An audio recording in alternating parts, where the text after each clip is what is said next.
Bonjour, très cher ami.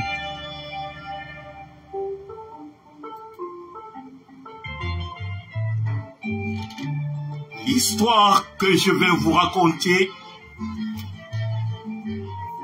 c'est la terreur et la peur que vivent actuellement ce peuple de Guinée.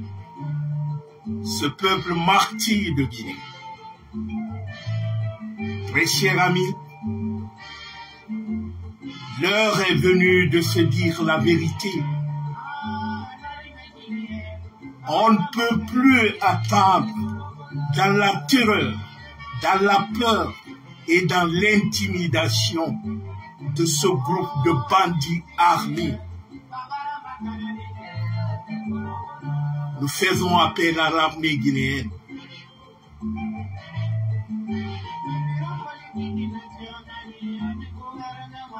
La vie n'est pas une fatalité.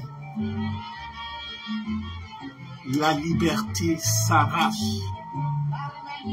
Seule la lutte libère un peuple. Chers compatriotes, il y a un temps pour la réflexion, il y a un temps pour la sensibilisation, mais il y a un temps finalement pour l'action. On ne peut pas laisser Mamadi nous tuer, vendre notre pays au vu et au su de tous sans rien faire. Lèvons-nous, car ce pays nous appartient tous. Un petit bandit avec un groupe de narcos vient braquer la nation. Et nous tous, on assis, on regarde, on dit Dieu va venir nous aider. Dieu ne viendra pas nous aider si on est couché. Dieu dit aide-toi, je t'aiderai. Quand il lave ton dos, il faut laver le bas-ventre. C'est à nous, peuple de Guinée. Je vous laisse écouter cette chanson à l'honneur de nos braves soldats.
What if I told you that your imposter syndrome is showing on your resume and it's costing you thousands of dollars? Chers compatriotes, excusez-moi de mettre mon micro.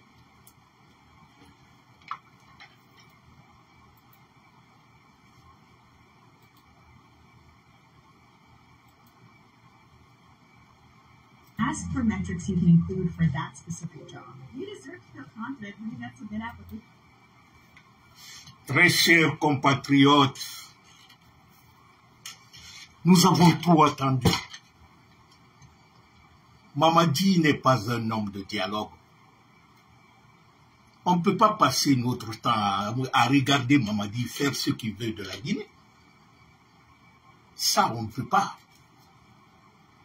Donc aujourd'hui, il faut que tout le monde mette en tête que s'il faut prendre les armes pour chercher Mamadi, l'envoyer comme il est venu, prenons les armes. C'est la légitime défense. Il n'y a rien d'autre à faire même. Mais regardez ce qui se passe en Guinée. Tous les jours, c'est la calamité. C'est que les gens ne connaissent même pas ce qui se passe réellement au pays. Quand je vous dis aujourd'hui que la Guinée, la défense nationale de la République de Guinée est gérée par la France. Mamadi a créé un conseil supérieur de la défense qui est piloté par les conseillers français. Le 4 juillet, le vendredi passé, il y a plus de 500 soldats français qui sont venus en Guinée. Et nous, on est assis. Aujourd'hui, la Guinée ne nous appartient plus. Hein. Vous savez, la femme de Mamadi, c'est une gendarme qui était à la direction de la police, disons, à la direction de l'espionnage qu'ils appellent, j'ai oublié le nom, en France là-bas, c'est elle qui coordonne ça. Donc, toute la stratégie politique de défense de notre pays, c'est la France qui pilote. Et elle ne s'est pas arrêtée là. Notre monnaie de franc guinéen, au mois d'août, 500 000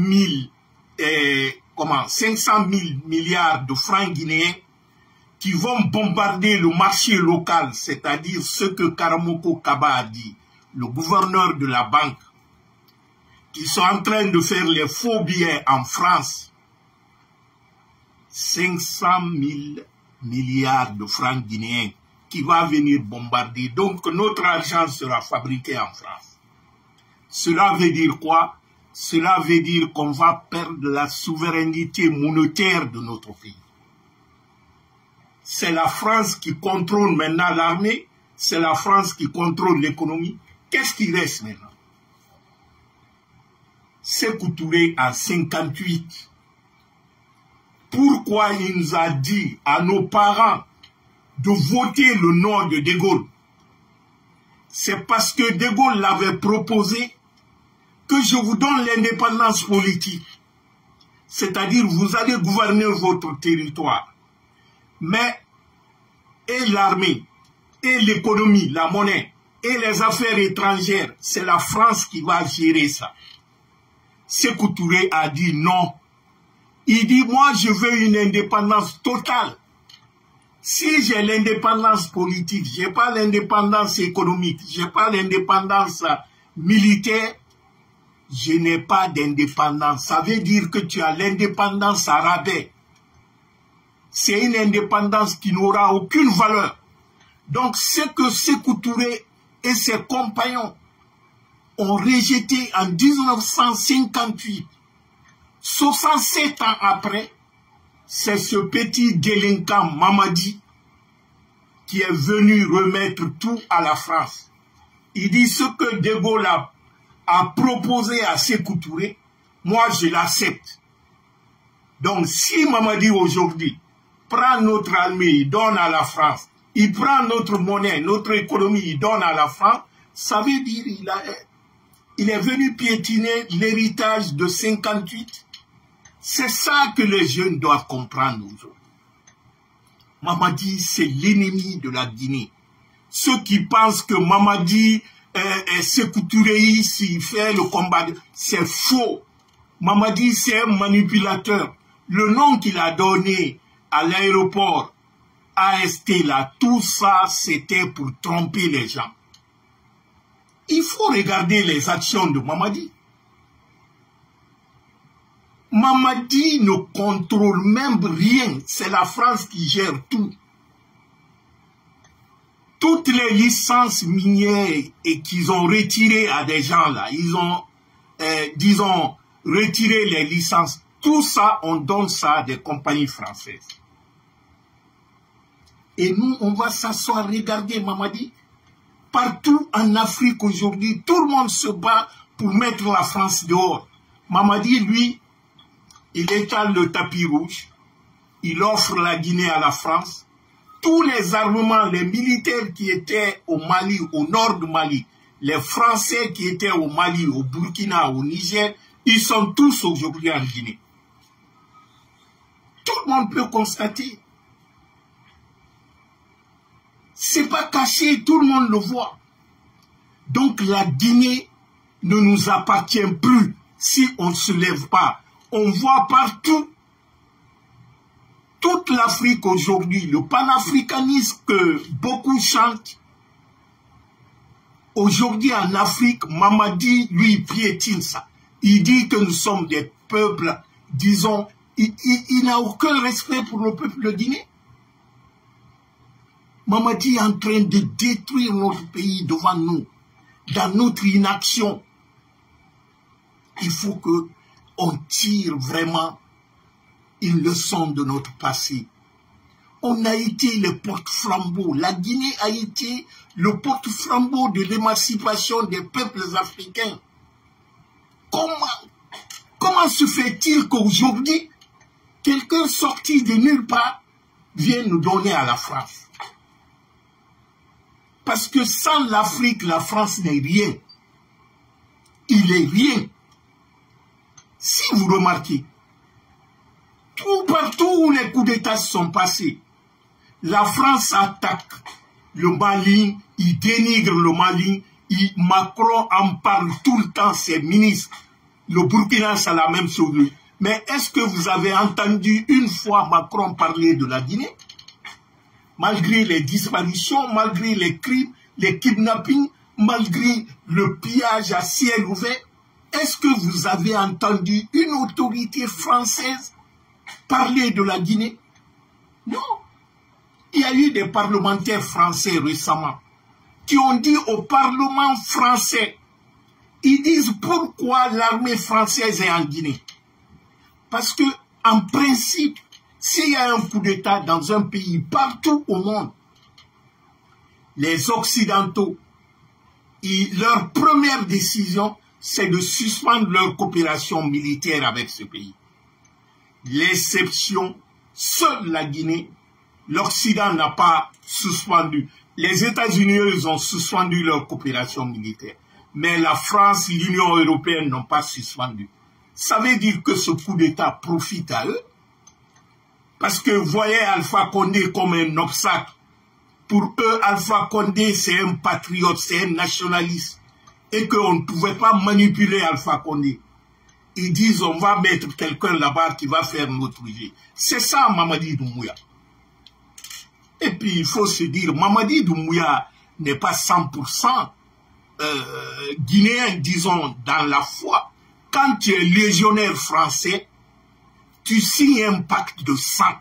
C'est-à-dire, tu dis, je suis prêt à mourir pour la France. C'est ça un légionnaire. Un légionnaire, jusqu'à la mort, il est pour la France. Même s'il n'est plus dans la légion étrangère, partout où il se trouve, c'est les mercenaires. On peut leur faire appel à tout moment. Comme aujourd'hui, la garde rapprochée de Mamadi, ce n'est que les légionnaires français, hein, les anciens légionnaires français et les militaires français qui sont là. Donc on ne peut pas s'asseoir, laisser ces bandits braquer notre pays, détruire notre pays. Économiquement, la Guinée est à terre aujourd'hui. Mais regardez les autres pays. J'aime dire souvent que on peut fermer les yeux sur la réalité, mais on ne peut pas nier les conséquences de la réalité. Ceux qui disent la Guinée c'est un paradis, il y a ceci, il y a cela, mais la réalité en Guinée c'est quoi?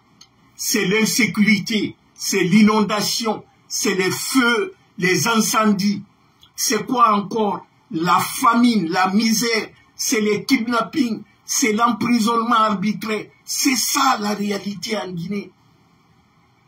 Ceux qui chantent maintenant que tout va bien, développer un pays, c'est pas venir mettre les peintures, faire les routes dès qu'il y a 2-3 pluies.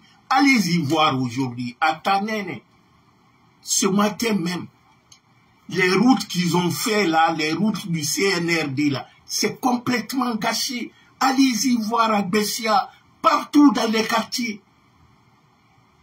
C'est ce qu'on appelle les réalisations populistes. c'est les projets qui n'ont aucun sens. C'est-à-dire, Mamadi, c'est la manipulation de masse. Tout ce que Mamadi fait est éphémère. Ce n'est pas sûr. On dit le développement, c'est la somme des actions qui sont pérennes. Même si les petites actions, tu les accumules et elles sont pérennes. Le développement commence par l'homme. C'est l'homme qui est l'acteur et le bénéficiaire du développement. Le développement, on ne le parachute pas du ciel. On ne peut pas dire dans un pays qu'on est en train de développer le pays et que la population vit dans la misère. Ce n'est pas le développement, ça. Il ne faut pas confondre l'embellissement, le populisme et le développement. Ce n'est pas le développement, l'aménagement d'une plage. Une plage, c'est les lieux d'amusement. Le développement, c'est un processus. Ce n'est pas un état statique. Le développement se conçoit, ça se programme. On planifie le développement. Il faut une vision derrière le développement. Le développement, ce n'est pas de l'éléphant blanc. Ce n'est pas des slogans. Le développement est conçu. Et c'est l'homme qui est le moteur du développement. Quand cet homme vit dans la misère, quand il est malade, il meurt parce qu'il n'y a pas de soins de santé, les enfants ne peuvent pas aller à l'école, ce n'est plus le développement. Mais hélas, nous sommes dans un pays de propagandistes et d'opportunistes. Les intellectuels qui doivent nous éclairer sur ces concepts préfèrent nous laisser dans l'obscurantisme, mentir à nos parents. Qu'est-ce que Mamadi est en train de faire réellement? Mamadi n'a aucune vision pour la Guinée. Tout ce que Mamadi intéresse Mamadi, c'est le pouvoir et le privilège de pouvoir. Très chers compatriotes, l'heure est venue d'agir. J'aime dire souvent qu'il y a un temps pour toutes choses. On a trop parlé. Maintenant, hommes ou femmes, peuple de Guinée, notre destin est dans notre main.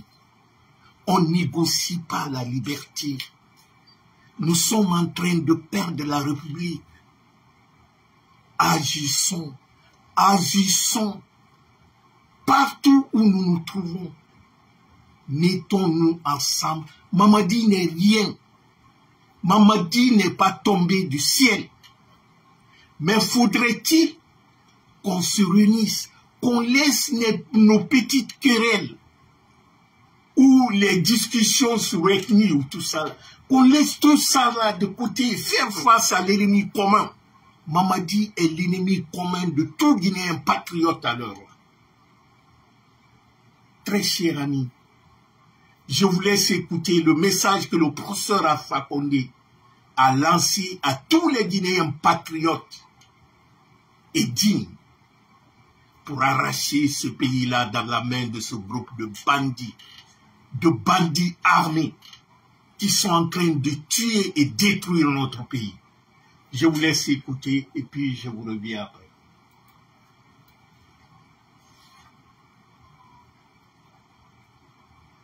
Armée guinéenne, la défense de la patrie et du peuple n'a pas de armée, tout corps confondu. Je m'adresse à vous en tant que chef suprême des armées. Aujourd'hui, vous êtes devant l'histoire.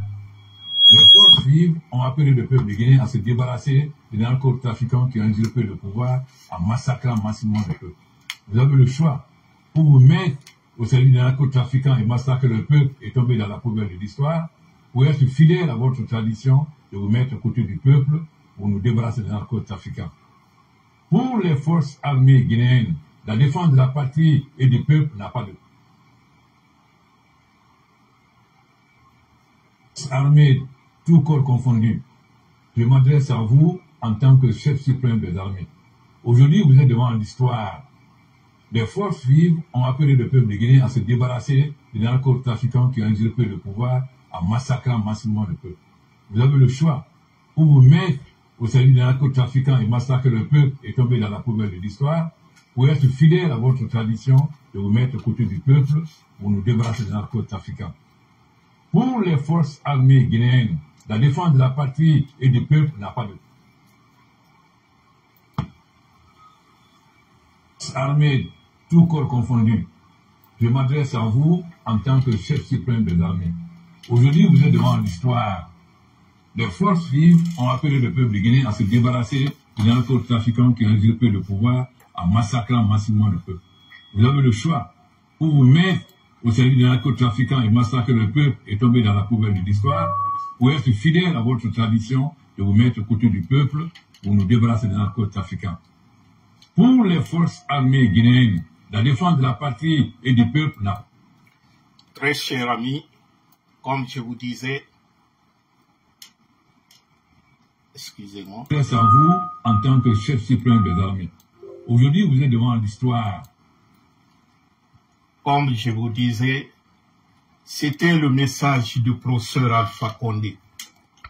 Je sais que Alhaji Sénou Dalin aussi a lancé un tel message pour appeler encore une fois, parce qu'on a trop appelé l'armée guinéenne de venir au secours. Parce que ce qui est difficile dans la vie, c'est lorsque un peuple traumatisé, violenté, soumis à toutes les actions dégradantes d'un petit groupe de délinquants armés, dans cette impuissance, ce peuple fait appel à ses dignes filles en disant « Viens me supporter, viens me protéger, et que ton serment, lorsque je te remettais cette tenue, c'était de me protéger face à l'envahisseur, face à ce groupe de délinquants armés, et que cet appel-là n'est pas entendu pour le moment. Mais on ne désespère pas, on continue de crier, on continue de supplier, parce que nous savons qu'il y a des bonnes personnes dans l'armée guinéenne. Nous savons qu'il y a des militaires aujourd'hui. La peine dans le cœur, sont frustrés comme nous, sont victimes de cette barbarie de Mamadi Doumbouya. Ils ne savent pas quoi faire. Ils hésitent. Certains sont dans la peur. Je m'adresse surtout à ce groupe de militaires dignes, à ces soldats républicains, de dire que dans la vie, on marque l'histoire de deux façons.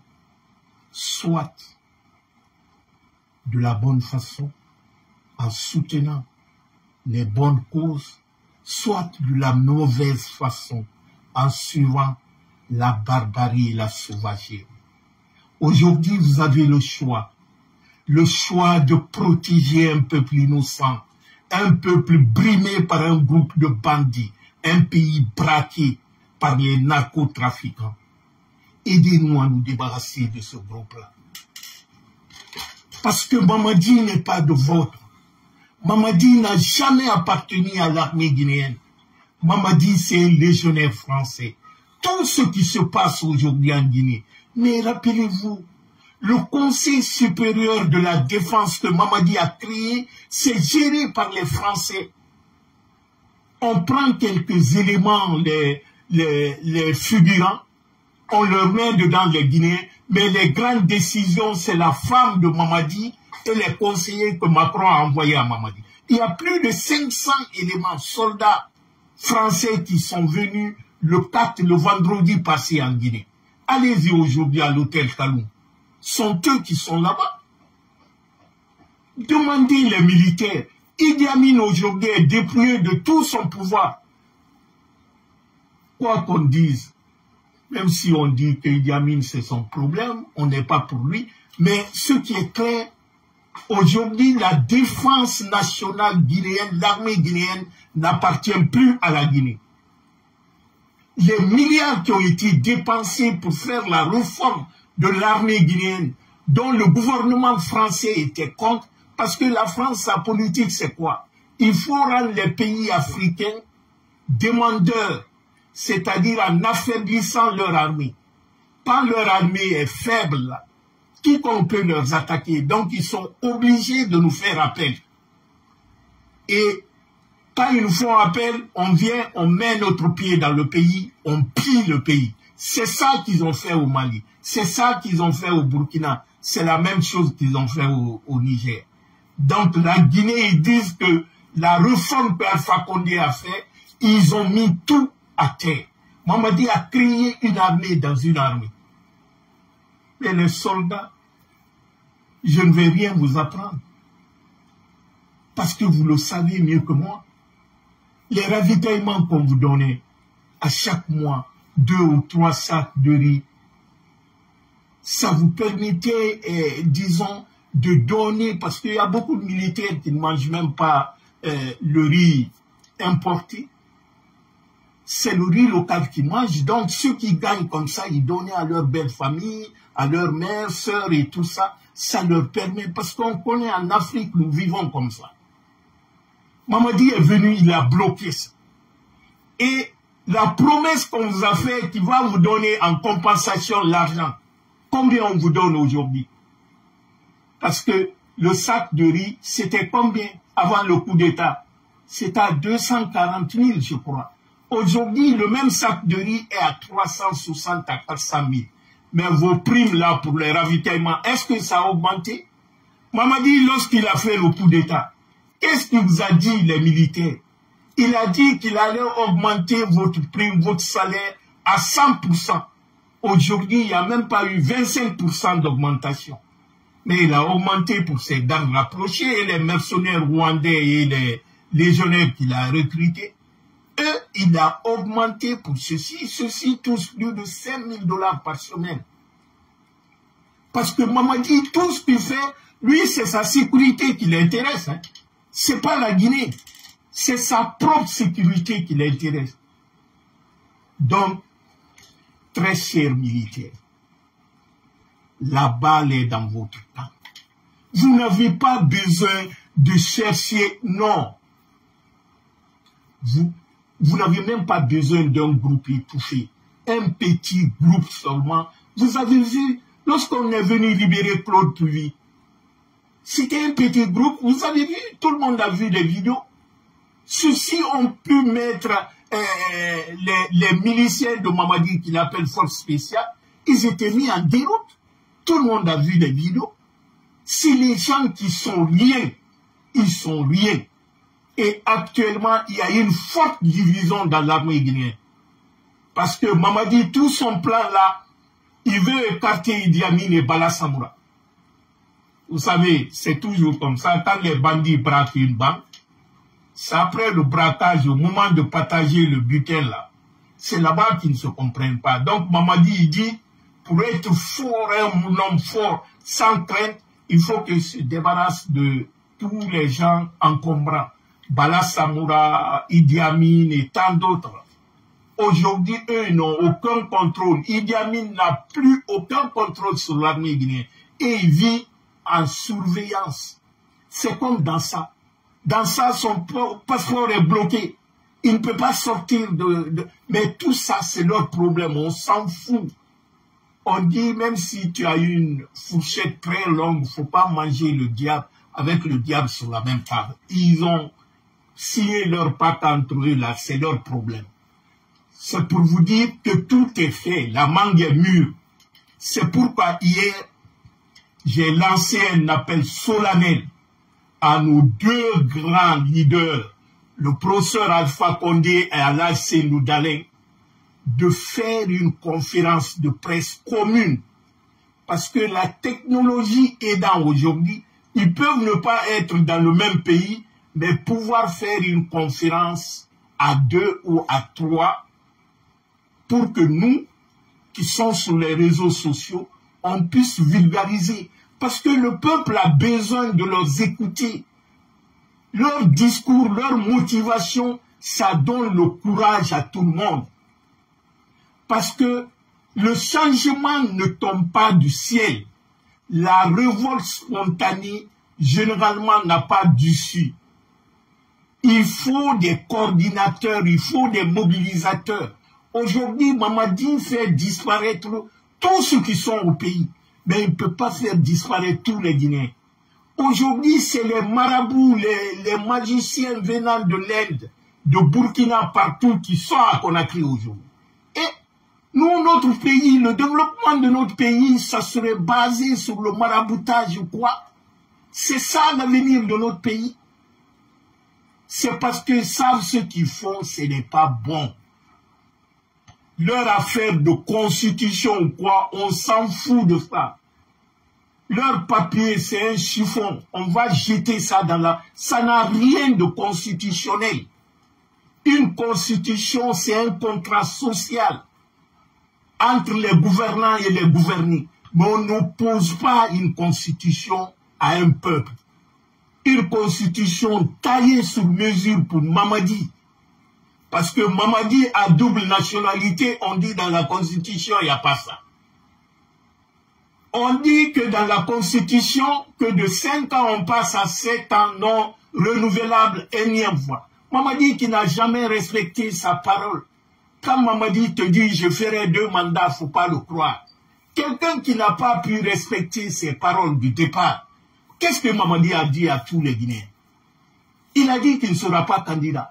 Qu'aucun membre de, disons, de leur truc foutu là, CNRD ne sera candidat. Qu'est-ce que Mamadi n'a pas dit ça? Qu'il ne fera pas un jour de plus au pouvoir après le 31 décembre 2024. Mais aujourd'hui, on est où? Mamadi nous a-t-il pas dit que les élections qu'il va organiser du bas au sommet, c'est-à-dire des communales après la mairie et tout ça là, et législatives après présidentielles. Mais aujourd'hui, qu'est-ce qu'il est en train de nous dire? Que c'est les présidentielles d'abord, c'est-à-dire le contraire. Est-ce qu'on peut avoir confiance à cette personne qui n'a pas de parole d'honneur? Un homme qui n'a pas de parole d'honneur n'est pas un homme digne. Mamadi n'a aucune dignité.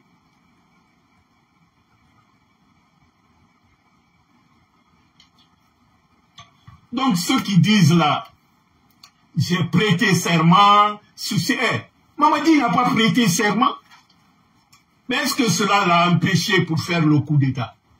Prêter serment avec un malhonnête, ça ne sert à rien. Ça n'a aucune importance. Ça n'a aucune importance. Mamadi n'est pas un homme de parole. Ce n'est pas un homme d'honneur.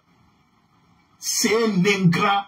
C'est quelqu'un qui, c'est-à-dire, le pouvoir pour lui, c'est tout son rêve. Donc c'est à nous, peuple de Guinée, de se révolter. Parce que, c'est-à-dire, deux fois c'est très frustrant. Vous savez, quand tu essayes de discuter, de sensibiliser quelqu'un qui est fermé à toute nouvelle, disons,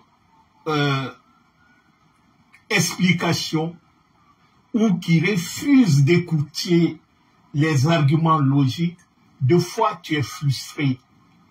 Parce que, par le biais de la confirmation de quelque chose, les gens ont tendance à chercher, à interpréter, et de fois même à mémoriser les informations qui confirment leur croyance. C'est-à-dire pour eux, tout ce que tu dis, vrai ou faux, mais moi je crois à ce que je crois. Comme on dit, ngarli balang. Donc, voyez-vous, il y a certains n'ont pas cette capacité d'accepter la vérité, même si c'est une évidence. Parce que actuellement en Guinée, nous savons tous que ce qui se passe en Guinée n'est pas bon pour la Guinée. Nous savons tous que nous nous dirigeons directement parce que ce que les gens doivent comprendre, comparer 2 jours différents en Guinée, c'est-à-dire même sous Mamadi, je ne dis même pas que comparer le temps d'Alpha Condé et le temps de Mamadi, non. Venons sur le temps de Mamadi, tous les jours qui passent, comparer hier mardi, ce qui était la Guinée hier mardi. Je prends exemple par exemple. Hier mardi, il y a un jeune au quartier Carrière. Il y a un militaire, un soldat des forces spéciales qui était dans un embouteillage. Et il y avait une femme qui était dans la voiture devant. Le gars, il est descendu dans sa voiture.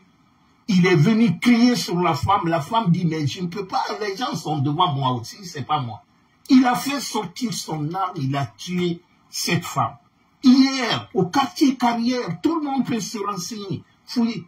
Il y a des jeunes qui sont venus, il a abattu 2 autres jeunes, et puis il a pris la fuite. Ça, c'était hier. Aujourd'hui, matin, dans le quartier Amdalaï, la même chose.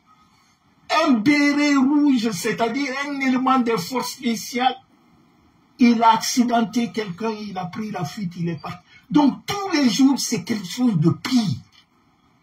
C'est-à-dire, on ne va que du mal en pire. Tous les jours. Et pensez-vous que c'est cette personne, Mamadi, qui va organiser le pays, qui va faire sortir le pays dans tout ce qu'on est en train de vivre? Depuis que Mamadi est venu, c'est les crises en crise. C'est-à-dire, c'est catastrophique partout. Qu'est-ce qui s'est amélioré réellement? À part les propagandes, à part les mouvements de soutien, mais la réalité est là, ce que les Guinéens vivent. On ne peut pas vivre dans l'illusion, on ne peut pas vivre dans le faux. Mais comme on aime dire, dans les proverbes africains, on dit, il n'est pire sourd ou muet que celui qui ne veut pas entendre ou voir. Vous savez, celui qui ne veut pas entendre, le refus d'écouter ou le refus de comprendre, même si la vérité est évidente, pour lui c'est zéro.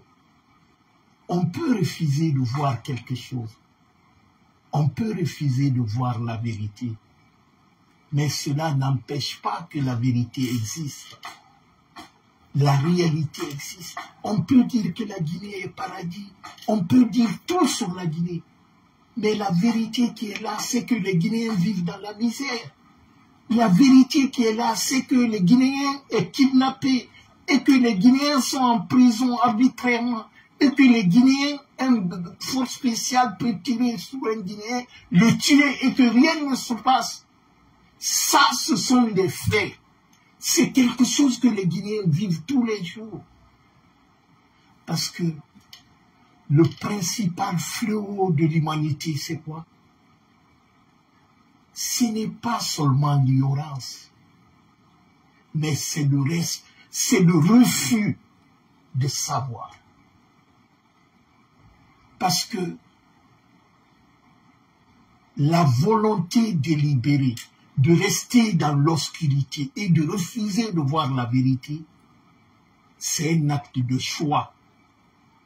Ce n'est pas seulement le manque de connaissances et de quoi on a choisi de refuser de croire la vérité.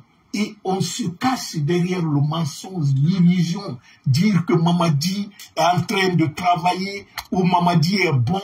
Mais la réalité est là. Les crises sont là. Ce manque de liquidité, la Guinée n'a jamais connu ça dans l'histoire. Les crises à répétition, que ce soit le crise de carburant, chaque 3 ou 4 mois, il y a ces crises pareilles. Mamadi ne peut pas gérer la Guinée. C'est-à-dire, Même s'il a la volonté, mais il n'a pas la capacité. On ne peut pas forcer ce qu'on ne peut pas, ce qu'on n'a pas appris. Et puis, c'est-à-dire la popularité ne s'impose pas. On ne marchande pas la popularité. C'est-à-dire, je paye l'argent pour que les gens m'aiment, c'est pour un certain temps. Et on ne gère pas un pays par la force brute. La chose la plus limitée dans la vie d'un homme, c'est la force physique. Mamadi se croit plus fort, mais il oublie que le peuple est plus fort. Aucune force ne peut être comparée à un peuple debout. Chers compatriotes, si l'ignorance est la nuit qui commence à l'abîme, où rampe la raison, l'honnêteté périt. C'est à nous de prendre conscience. Dans un pays où la vérité n'est pas libre, la liberté ne sera jamais vraie dans ce pays. Tout Guinéen à l'heure là se trouve dans une prison à ciel ouvert. Mamadi n'épargnera personne. Je dis bien personne ne sera épargné par la barbarie et la tyrannie de Mamadi. Ce que nous sommes en train de vivre aujourd'hui, c'est notre avenir, mais aussi c'est le devenir de nos enfants. La souveraineté monétaire qui désigne le droit et la capacité de la Guinée à contrôler et à gérer sa propre monnaie vient d'être retirée à ce pays, à ce peuple fier depuis 67 ans par ce légionnaire français Mamadi Doumbouya. Notre sécurité, confier ça à la France coloniale, c'est remettre notre défense à terre et nous rendre plus fragiles. J'ai bien peur que les mois ou les jours à venir, que les Guinéens se lèvent un beau matin, on dit il y a des terroristes en Guinée. Parce que c'est ça la France. La France est l'officine des troubles djihadistes en Afrique. C'est Sarkozy qui a éclaté la Libye en 2011 pour envoyer ces djihadistes en Afrique. Parce que leur plan secret, c'est museler les États africains, c'est rendre les États africains les États faillis pour pouvoir les exploiter. Prenez l'exemple sur la République démocratique du Congo RDC. Depuis plus de 25 ans ou 30 ans maintenant, l'instabilité qui est là-bas. Il a fallu que Tshisekedi aille prier Donald Trump, le prendre son pied comme le protecteur de demain, que ils ont mis, disons, dire qu'il y aura la paix là-bas sous la supervision des États-Unis. Mais les États-Unis étaient où? Depuis 30 ans maintenant.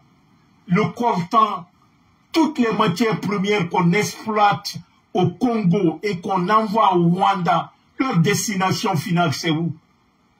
C'est aux États-Unis.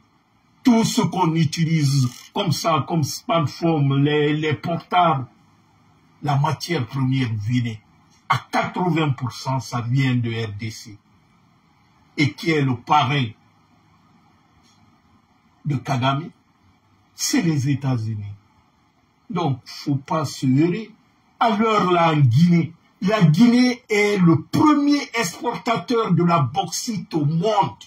Alors là, la Guinée exporte 140 millions de tonnes par an. Et 140 tonnes par, disons par an. Une tonne de bauxite à l'heure là coûte $118 la tonne de bauxite. Et transformée en aluminium, la tonne coûte plus de $3000.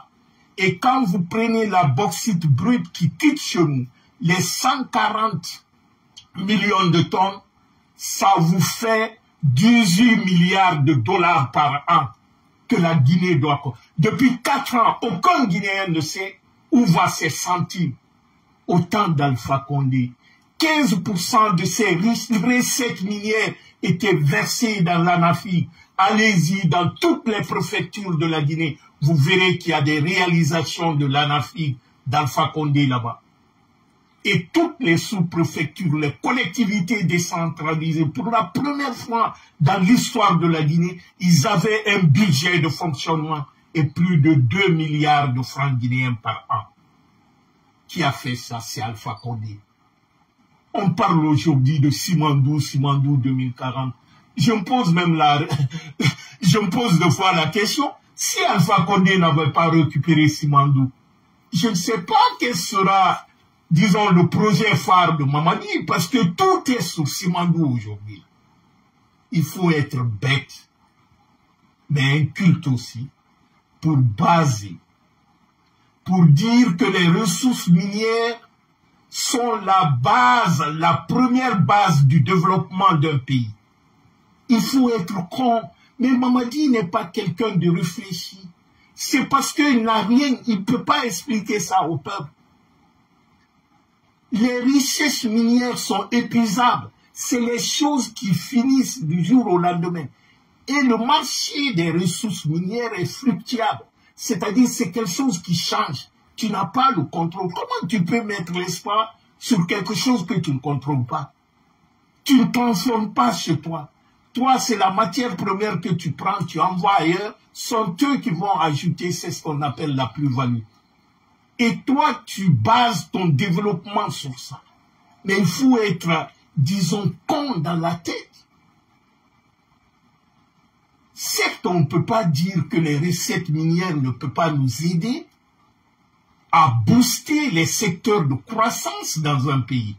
Mais il ne peut pas être la base du développement du pays. Ce n'est pas possible. Ce n'est même pas raisonnable. Pour ceux qui, les économistes me diront dans ça, c'est ce qu'on appelle la maladie hollandaise. Lorsque l'Hollande, dans les années 70, ils avaient découvert le gaz et le pétrole, ils ont mis tout leur espoir sur cette matière. Ils ont négligé les autres secteurs et l'industrie est à terre, l'agriculture à terre, mais ils étaient obligés de tout refaire et finalement ils ont fermé les compagnies de pétrole et de gaz pour réhabiliter les autres secteurs. C'est comme ça. C'est-à-dire, il y a ce qu'on appelle la corrélation entre les secteurs du développement. Il y a une certaine harmonie. Il faut créer un point, c'est-à-dire qui fait que le secteur qui peut apporter de l'argent aide les autres secteurs à booster. En Guinée, par exemple, les recettes minières doivent nous permettre de financer l'agriculture, de financer l'aménagement des plaines agricoles, d'irriguer l'agriculture, de mécaniser l'agriculture. Mais allez-y aujourd'hui, l'agriculture guinéenne est où? Les tracteurs, la mécanisation que Alpha avait introduite avec les machines, Kobiri, Mamadi est venu, ils sont repartis tous les tracteurs et les machinistes. Ils ont revendu toutes les machines. Ça, c'est perdu. Les plaines qui étaient en projet d'aménagement à Koba, après la plaine de 250 hectares de Mandiana, Alpha avait aménagé ça. Il s'est attaqué sur les plaines de Koba et tout ça. Là.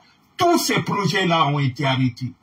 Tous les projets d'initiative présidentielle d'Alpha Condé, les pépinières du café Arabica qui étaient au Mali, comme à Mamou, ça a été détruit. Les chèvres que Alpha a fait revenir de Niger pour les croisements, ça s'est détruit. Les cacao Mercedes en forêt, ça s'est détruit. Donc, qu'est-ce qui nous reste? C'est-à-dire tout Simandou 2040. Simandou 2040. Et personne ne sait comment ce projet, parce que le projet initial de Simandou que Alpha avait conçu, ce n'est pas ce projet qui est en train de réaliser comme ça. D'abord, les levées topographiques, là, les tracés des rails, Mamadi a tout changé. Le port à eau profond à Fourcaria, qui devrait être un port à multi-usage, c'est-à-dire pour les minéraux, mais aussi pour les produits, pour l'exploitation des produits agricoles et tout ça, là, ça a été annulé. Maintenant, ça serait uniquement un port pour transporter le minerai. Donc, ça a été changé. C'est pourquoi Mamadi ne veut pas publier ce qui est dans ce contrat, ce qu'il a révisé sur Simandou. Simandou, on ne fait que vendre ce qu'on appelle du chimère. C'est l'utopie. On est en train de vendre l'illusion aux Guinéens. Mais la Guinée a tout perdu dans l'affaire. Si Simandou est piloté jusqu'à la fin par Mamadi, c'est une catastrophe. On n'aura rien. Eux, ils ont ouvert les comptes offshore là, à Dubaï et puis Seychelles, dans les pays du paradis fiscaux là. Diba Diakité, Amara, tout le monde, Mamadi, ils ont, c'est-à-dire la Guinée est en train d'être ruinée. Ruinée. Personne ne sait en Guinée ce que nos mines nous rapportent aujourd'hui. Au temps d'Alpha Condé, la Guinée était le seul pays au monde qui publiait tous ses contrats et toutes ses conventions minières en ligne. C'était public. Tout le monde pouvait consulter. Même ici en Occident, au Canada, il y a des contrats miniers qui ne sont pas publics. Mais en Guinée, la Guinée était le seul pays où tous ces contrats miniers étaient publics, étaient affichés en ligne. Tout le monde pouvait le compter. Ce qu'on gagnait était public au temps d'Alpha Condé. Il y a Ike Guinée qui faisait son rapport chaque année. Mamadi est venu, il a interdit ça. C'est-à-dire quelqu'un qui te tue en secret. Et maintenant, il vient te chanter, ouais, je suis en train de travailler. Tout ça, c'est du pipeau. Il faut que la jeunesse guinéenne, il faut que les jeunes de Guinée comprennent que l'affaire Mamadi, là, il faut se lever maintenant. On a trop parlé.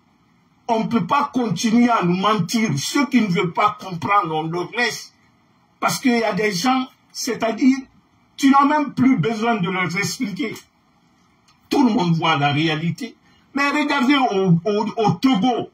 Au Togo, la population est sortie dans les rues parce qu'un activiste blogueur qui critiquait fort Yacine, on l'a arrêté et les jeunes sont sortis dehors. Mais chez nous, je vous dis aujourd'hui, je crois peut-être, je peux me tromper, mais tous ceux qui ont disparu, les Fonité Mangué, les Binlo, les Abib Marwan, les Nielo, tous qui ont été kidnappés ou ont disparu là, je vous dis, il y a certains qui sont morts entre eux. Je ne peux pas dire qui, mais il y a certains qui sont plus vivants. Si au Togo, les jeunes sont descendus parce qu'on a arrêté arbitrairement quelqu'un qui est en prison, ils sont sortis, on l'a libéré. En Guinée, on tue tes frères. On a tué Sadiba en Guinée devant tout le monde, personne n'a réagi. Sélection, on l'a tué devant tout le monde, personne n'a réagi. Aujourd'hui, on kidnappe les gens dans leur maison. Les bérets rouges ou les forces spéciales tuent les gens dans les rues. Personne ne réagit. Hey, le maraboutage là ne peut pas attaquer tout un peuple. Quelle que soit la magie ou quoi, la magie ne prend pas un peuple. Si nous parlons, est-ce que la magie est sous nous? Hey, la magie là ne prend pas le peuple. La conscience du peuple est plus forte que la magie ou le maraboutage. Mais c'est psychologique, on met dans votre tête que vous êtes marabouté et puis vous aussi vous dites je suis marabouté. Sortons, sortons. La Guinée est la chose qui est plus importante pour nous tous. On ne peut pas laisser ce groupe de bandits délinquants détruire notre pays devant nous où on le regarde sans rien faire. On s'en fout de leur constitution, une élection, on s'en fout. On veut récupérer la Guinée d'abord. Donc, tout le monde va se mobiliser. Il n'y a pas une date à donner. Tout le monde sait, dans vos quartiers, baraques, il faut mettre des barrages partout. Et vous connaissez les familles de ces gens-là. Bala Samoura, sa femme en France, il faut les harceler là. Ambara, Camara, ses enfants qui sont aux États-Unis, paraît qu'ils ont demandé l'asile aux États-Unis. Les Guinéens qui sont aux États-Unis, il faut dire aux Américains que c'est les gens qui sont en train de tuer les Guinéens en Guinée et mettre leur famille en abri. Il faut informer le ministère d'immigration aux États-Unis, au Canada, ici en France. Il faut harceler l'harceleur. Il ne peut pas nous mettre du feu sur nos parents, nous vivre dans la terreur, dans la peur et l'intimidation et mettre leurs parents au froid ici, dans toutes les conditions, que nous allons nous asseoir, le regarder. Non. On va leur pourchasser partout. À Conakry, il faut leur harceler, leurs parents partout. C'est ça, être digne, être patriote. On ne peut pas continuer à regarder ces bandits, ces délinquants détruire la Guinée et s'asseoir, le regarder et dire que Dieu ne viendra pas si on est assis, on est en dos. Parce qu'il y a des faux imams et marabouts là qui disent que c'est Dieu qui a mis. Dieu n'a pas mis Mamadi. C'est Shaitan qui a mis Mamadi. Et tous ceux qui supportent Mamadi, c'est les Shaitans. C'est les fils de diable. Parce que Mamadi, qu'est-ce qu'il fait en Guinée que de détruire, tuer ou distribuer nos richesses, les voitures, les maisons à des escrocs? On ne peut pas accepter ça. Donc, chers compatriotes, mettons fin à la terreur et à l'intimidation. La peur, c'est la plus grande prison pour un homme. On doit sortir de ça. Mais seul le courage de chacun de nous peut nous aider à sortir de cette prison, cette grande prison. Donc, chers amis, que Dieu vous bénisse. Je vous donne rendez-vous d'ici la semaine, d'ici la fin de la semaine. Portez-vous bien. Merci. Bye bye.